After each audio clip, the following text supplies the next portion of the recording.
Welcome back, Defenders. Today's video, we're going to start with some bad news for Ukraine. But then the rest of the video is bad news for Russia. Russia's in some serious trouble. So the bad news for Ukraine is that Russia continues their nightly terror attacks in the sky. Last night, Russia launched a new record, 537 drones and missiles. This is Russia's goal. Every single week, every single month, to increase this number, 600, 700, 800. Russia can't make progress on the ground. Their ground forces are terrible. So this is the only thing Russia thinks they can do, terrorizing civilian cities. Russia is trying to make this as complicated as possible. The yellow is the Shahed drones. The red is air-launched cruise missiles. The green is sea-launched cruise missiles. And then the blue is ground-launched ballistic missiles. This is not a mistake. Some of these drones did enter Moldova. Russia doesn't care.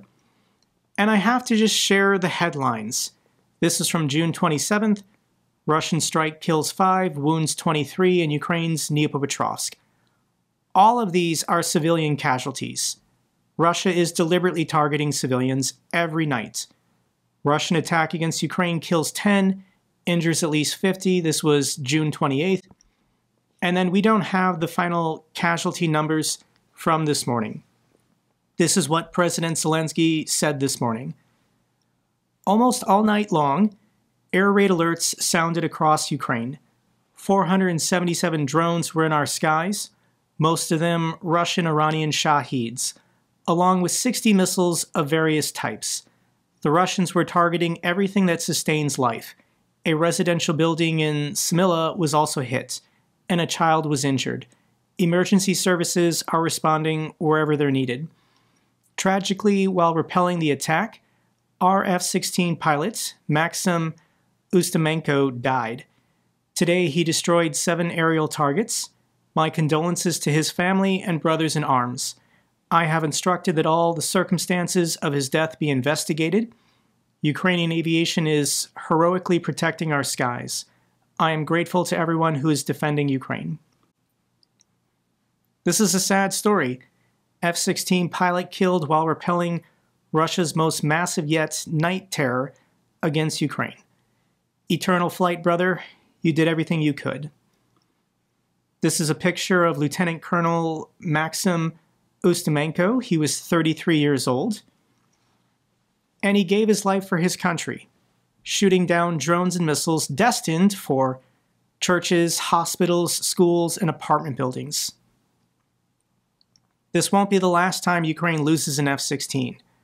With 500 plus missiles and drones in the skies, along with F-16s and jets, along with air defense missiles, along with guys on the backs of trucks just shooting blankly into the sky, hoping to shoot down some of these drones.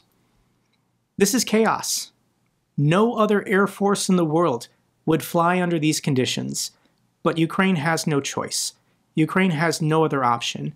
And every time these F-16 pilots take off to the skies to shoot down these missiles and drones, they know it might be their last flight, but they still go anyways. So that was the bad news for Ukraine. The rest of this video is bad news for Russia. Ukrainian drones strike 4 fighter jets in Russia's Volgograd Oblast. This is the Russian airbase Marinovka. Here's where it's located on the map. And Ukraine successfully struck it with some drones, completely destroying 2 Su-34 fighter jets and damaging an additional 2. We know this is true because Russian military bloggers have confirmed it. This is the popular Telegram channel Fighter Bomber. There is no point in commenting on Marinovka, another multi-billion-dollar loss that could and should have been prevented. And it would have been nice if not only the Ukrainians were held accountable for it. Otherwise, it will continue like this. This is this Russian military blogger saying that base commanders should be punished whenever they lose fighter jets. I am sure that we will respond to this with a bunch of angry and decisive Telegram posts. The Russians are mad. We got satellite confirmation this morning. This is what the destroyed planes now look like. I'm sure Russia attempted to clean it up or clear the debris, but the satellites got the picture. This is a big deal. These were planes that were being actively used every single day. And now Russia has to find alternatives if they want to continue carrying out these glide bomb attacks. Ukraine strikes Crimea again, destroys Russia's Panzer air defense system and some helicopters. This is also a big deal. Ukrainian drone strike on Crimea destroys 3 Russian helicopters, according to the SBU. I'm trusting what Ukrainian intelligence is saying because whenever they claim they destroyed something, we do eventually get confirmation from Russian military bloggers or satellite images. There are some videos showing a fire in the distance at this airbase in Crimea, but we don't have visual proof yet. All we have is the firm's data saying that an Mi-8, an Mi-26, and an Mi-28 were damaged or destroyed, along with a Panzer surface-to-air missile defense system. Pretty nice. This was a good evening if we can get rid of some of these attack helicopters.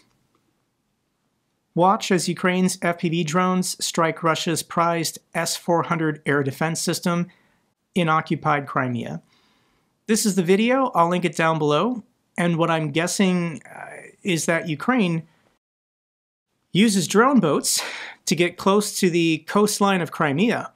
They then launch FPVs from the drone boats. Somehow this has video feed playing back, the captured video of the destruction of this S-400 battery system. I don't remember how much each of these cost, but this is a big deal anytime you can get one of the radars. Let's keep going. Drone wipes out Kim Jong-un's rocket system in Ukraine. Initially confirmed in Russian service only in April of this year, the vehicle was located and neutralized in the Donetsk Oblast. This is a North Korean-made multiple launch rocket system. North Korea has been donating these now to the Russian military. Ukraine spotted one with a surveillance drone, and there's a video of it blowing up. I'll link it down below if you want to watch it. Let's now get to the bad, very bad economic news. Russia's central bank governor has said Russia's resources are now exhausted. Without investment and reforms, the economy will stall. Since the invasion, Russia's national wealth fund has dropped by 2/3, from $107 billion to $35 billion. Russia's economy minister also warned that Russia is on the verge of a transition to recession. He called the next phase of Russia's economic planning decisive. Putin is ignoring them. Putin is insisting nothing is wrong, keep going, everything is great. But Moscow is burning through reserves to cover deficits. The so-called post-war recovery was entirely built on liquid assets, money that the Russians had saved up, gold reserves, hard currency, but that capital is now gone, while the budget still bleeds. Losing $300 billion in frozen assets is a price worth paying to break Western grip on global finance. This is what Putin is saying, that his $300 billion in frozen foreign reserves, just say goodbye to it. It's worth it to stop the West from influencing what Russia wants to do, which is to be an empire again. But Putin in his speech did recognize that the economy is experiencing problems. Central bank rates are still over 20%. Inflation year over year is still over 10%. There's a massive labor shortage because all the men are dying in this war or fleeing the country to avoid draft or mobilization. But let me share with you Putin rambling off some numbers. No clue if any of this is true. You can't trust anything the Russians say, but this is what Putin is saying. Now for the spending itself. Is 6.3% a lot or a little? 6.3% of Russia's GDP for defense is about $172 billion US. And our entire GDP is about 2.8 trillion. Is 13.5 from 223 a lot or little? That's a lot. We paid for it with inflation, but we are now fighting this inflation. Yes, we are purposely moving towards a soft landing for the economy in some respects. Basically, Putin is admitting that they've been deficit spending and spending all of their liquid reserves to keep the economy going while under all of these sanctions from Western countries. But you can't do that forever. Eventually, there's going to be a breaking point. So Putin is claiming that the economy is heading for a soft landing, and no, it's not. Putin says, I'm ready to scale back military spending to help the budgets and to reduce inflation. But no, he's not. I guarantee you he's lying. Why is Putin saying that he's going to spend less on the military when they're currently losing this war in Ukraine? And it's because the entire civilian population of Russia is going to suffer immensely in the short term. Russian businesses take aim at employee bonuses in cost-cutting measure. 1 in 6 companies in Russia are preparing to implement pay cuts, probably with Putin's approval. 16.5% of employers are planning pay cuts next year, and 3% are already starting to do so in the coming months. Production workers, service staff, young IT specialists are particularly affected. The reason is declining revenue at all these companies. Companies are running out of money, and around 70% of Russian companies are already experiencing a decline in demand. The global economy is slowing, and Russia is going to be impacted the most. So, when you cut salaries while inflation year over year is still 10%, how are Russian families supposed to feed themselves? How are they supposed to pay for utilities and housing and, that once-a-year vacation to Turkey or whatever? This is going to greatly impact Russian society. Putin has been attempting to shield them economically the last 3 years from the worst effects of these sanctions and the war. But Russia's going to have a wake-up call starting this year, and it's going to get really bad going into next year. And it's about to get worse. It's time to move your bill. Senator says Congress will soon vote on new Russian sanctions after talks with Trump. Zelensky had a positive interaction with Trump. They spoke for 50 minutes at the NATO summit in the Netherlands. And maybe Trump has had a change of mind. And Senator Lindsey Graham on ABC This Week says he spoke with Trump himself. And Trump said it was okay to move forward on this sanctions bill. For the first time yesterday, President told me... You were playing golf with him? Yeah, I was playing golf with him. He says, it's time to move your bill. There's a waiver in the bill, Mr. President. You're in charge of whether or not it's to be implemented.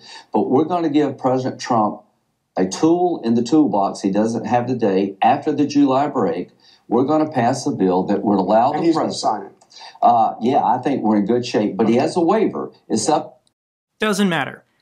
Lindsey Graham just said that Trump gave him permission to bring this bill to the floor after the July 4th holiday weekend, and President Trump said he's going to sign it. Now, Senator Lindsey Graham is spinning it like a weapon or a tool that Trump can use, but there's lots of fantastic provisions in this bill. But this is the Rubicon. We're crossing it.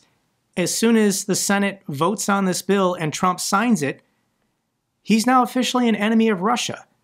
How can Russia spin this that the United States is neutral or the United States is on their side if Trump just signs a massive sanctions bill against their country? This is bad news for the Russians and a positive development. And we have to thank the diplomacy and relentless effort of President Zelensky. This guy has all the patience in the world. I don't know how he does it. But let me read for you what he said about his positive interaction with Trump at the G7 summit earlier this week. The meeting with President Trump was good. The range of topics was the broadest. We discussed all the issues that interest us. First and foremost, those related to Patriot systems.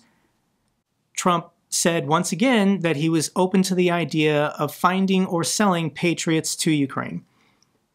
How to protect our skies and other steps related to the negotiation process, as well as the sanctions direction, and so on.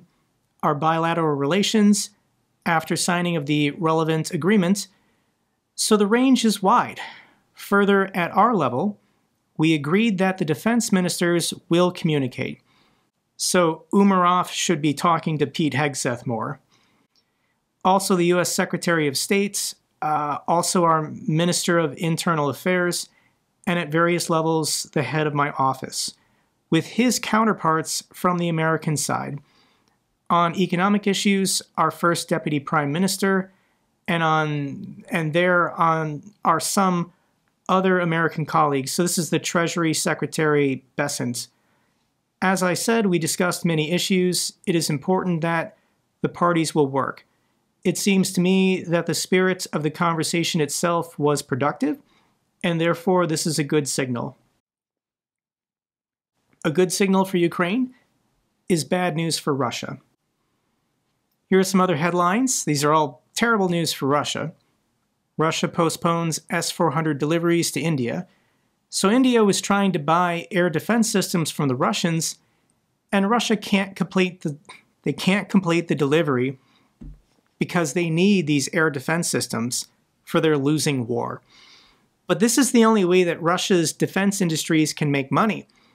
Russia's defense companies basically operate at a loss to produce for the Kremlin, and they make a profit selling to international partners, specifically India or the Middle East. But Russia's not making this money, and they're also destroying their business relations with other countries. If Russia can't deliver on their contracts, then you need to be buying from someone else. Iran is now planning to purchase Chinese J-10 fighter jets instead of Russian Su-35s. Once again, I'm sure there's production issues, but Iran's pretty pissed at Russia because Israel bombed them and the Russians did nothing. They did nothing to help their ally. So this is the Iranians saying we can't rely on the Russians, and we now need closer ties with the Chinese. So Iran is going to start buying fighter jets from China instead of Russia. I also want to share this photograph. This is from Masya. She's an Iranian journalist, and this is a shocking photograph. Today in Iran, these were the top Islamic Revolutionary Guard commanders, men who spent their whole lives crushing dissent, torturing the innocent, silencing voices, and ruling through fear. They lived above the law. Untouchable, unquestioned, and now, just boxes. No legacy, no honor. These are coffins of all the people, the Islamic Revolutionary Guard commanders that Israel assassinated. I'm not going to miss these guys. A lot of these guys were coordinating and helping the Russians with their war against Ukraine. And now they're dead. As the new Syrian regime gains legitimacy, it is pushing Russia out. The new Syrian authorities are rapidly moving towards international recognition beyond their regional neighbors. Basically, the European Union and the United States have begun lifting sanctions on Syria. If the new government of Syria can have normal relations with Europe and normal relations with the United States, then why do they need to do business with Iran or Russia anymore? This is what is happening here. The lifting of Western sanctions makes cooperation with Moscow even more problematic for Damascus, since Russia itself remains so heavily sanctioned. Syria effectively needs to choose whether to cooperate with the Russians or the Western alliance. It's not a tough choice. The new government of Syria doesn't want to be associated with Russia, because Russia is losing this war. So let's now get to the mole in the EU. Hungary survey claims 95% oppose Ukraine's EU accession, called primitive manipulation. Viktor Orban did like a poll or some kind of referendum, which not many people participated in, and he got a 95% vote saying that the people of Hungary do not want Ukraine to join the European Union. That's just not possible. Like, you can't get a 95-5 vote on almost anything, let alone a vote to have Ukraine join the European Union. So this was a BS poll. Viktor Orban is kind of getting desperate. And this is a pride parade or a pride protest happening in Hungary, and Viktor Orban tried to block it. He tried to cancel it. This then led to more people turning out for it, and it basically turned into an anti-Orban rally as well as a pride rally. It's estimated that 400,000 Hungarians participated in the event. Once again, also demonstrating their opposition to Viktor Orban and his government. Here's a video of the protesters or marchers. They're not really protesting, they're just coming out to show their support for Pride, as well as saying F you to their prime minister. But Viktor Orban is getting nervous because Russia's not doing well. Ukraine and NATO, that would mean war with Russia and World War III the very next day. Meanwhile, the EU's reckless rush to admit Ukraine would pull the front lines into the heart of Europe. This isn't diplomacy, it's insanity. You don't throw matches on a powder keg. We won't let them turn Europe into a battlefield. If Ukraine joining NATO would mean Hungary is now involved in World War III, then Hungary, you can just leave NATO. You don't have to be part of the alliance. If you drop out and NATO and Russia go to war, you can be neutral. You can be Switzerland. You can be Austria. Nobody cares. Nobody cares about you. And this has Viktor Orban very upset. His collapsing support and poll numbers at home is getting him pretty flustered. The problem is the war. The problem is the war. The problem is the war. When can we get rid of this guy? And Hungarian elections are now scheduled for April of 2026. This is in about 9 months, and Orban's not going to make it a free and fair election, but if the turnout is overwhelming and if people take to the streets, I think he can be finally removed. Another Russian ally, Serbia, is also experiencing political upheaval. This is a massive student-led protest. Tens of thousands, if not 100,000 people took to the streets demanding new elections. The president of Serbia, Vučić, he's been in charge of the country for 12 years, and he's not very popular, but Serbia has to make a choice. Remain part of the old Russian system that dominated the Balkans for decades, or move forward, join the European Union, have serious democratic and economic reforms, and integrate your country, cultures, economy into the rest of Europe. Seems like a better deal, but I'm not even European, so whatever.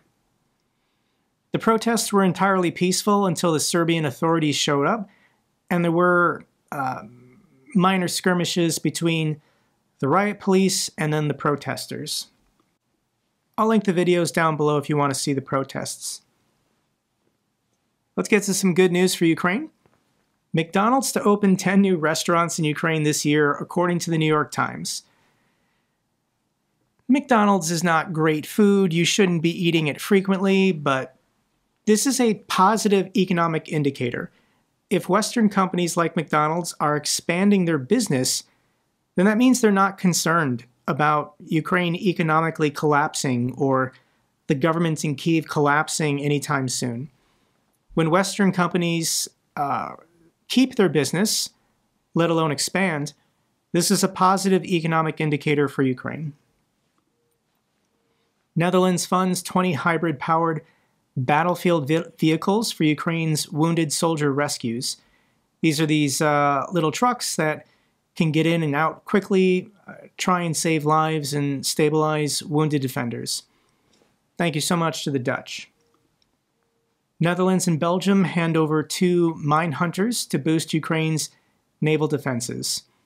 Once again, thank you to the Dutch and thank you to the Belgians.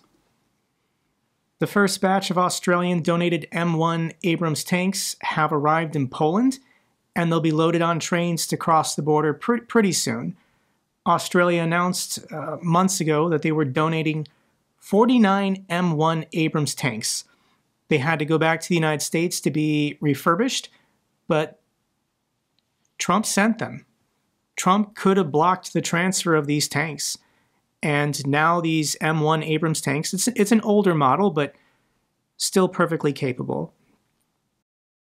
But it is kind of sad that Australia has donated more Abrams tanks to Ukraine than the United States has. So I wanted to mention that, but thank you so much to all the Aussies out there.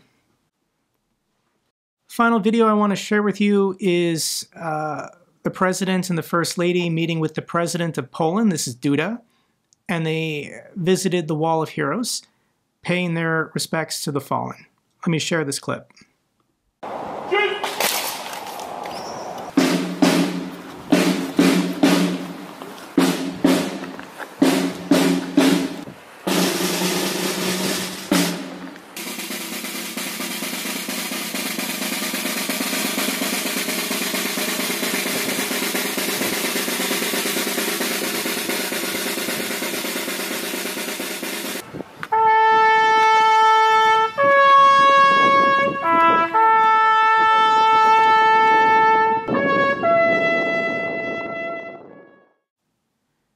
Continue supporting Ukraine.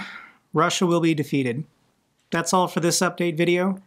Glory to Ukraine, glory to the heroes. If you found this video informative, give me a thumbs up. Best way to support the channel. Comments and questions, let me know down below. I love hearing from you guys. Till the next video, keep defending the truth, keep defending democracy.